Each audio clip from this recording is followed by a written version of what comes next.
Okay, guys, breaking. It looks like we do now have the name of the ICE thug who shot Renee Good, and his name is Jonathan Ross. It looks like he was an Iraq veteran, married, and one other strange tidbit of information. It appears that someone with the same name deleted their Grinder account yesterday. Now, it might not have been him. It could have been someone else who didn't want to be associated with him, but just thought that was kind of strange. Anyway, but this is going to be an open and shut case. It's point blank.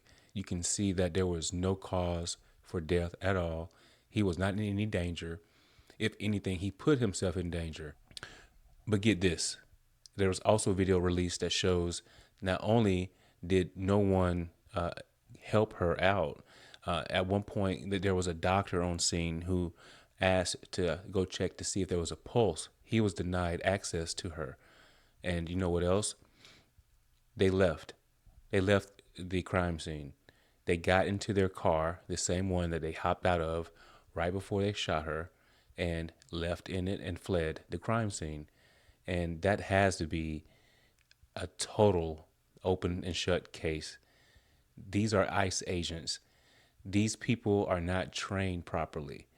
They are giving anyone on the street who wants to play cop for once in their lives, they're giving them the opportunity to do so.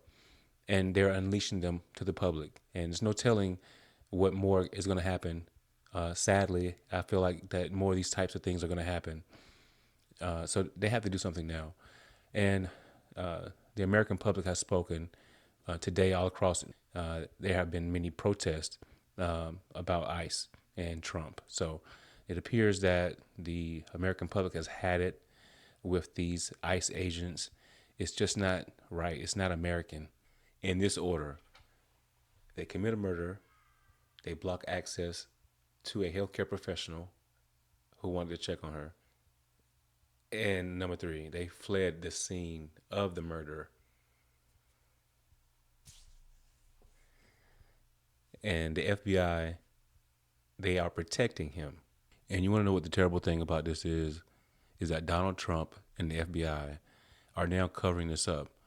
They're refusing to cooperate with the state officials on this.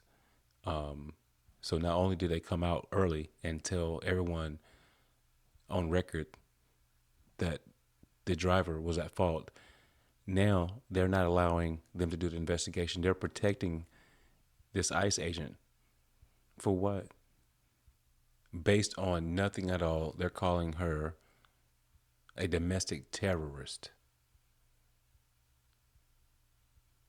You can't make this shit up. If you still feel like you made the right decision on your vote, you're just hard headed and you cannot admit that you're wrong. I'm pretty sure that you didn't envision this type of America when you voted for Trump. Or maybe you did, and maybe you like chaos. Maybe chaos can bring you some form of justice because you feel wronged, that the system has let you down.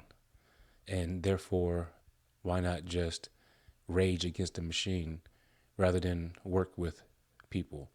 You would rather just blow it up. And that's where we are. There is a certain demographic in the United States that I think we all know are capable of mass shootings, the most depraved acts, pedophilia. Renee Good, she was not even an activist. She was a devout Christian, they say. She was only in the area because she had just dropped off her 6-year-old child.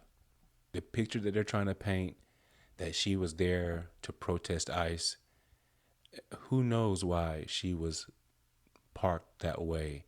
Even if that's not the case, even if she was protesting, even if she was an activist, it does not give them the right to just kill her like that in cold blood.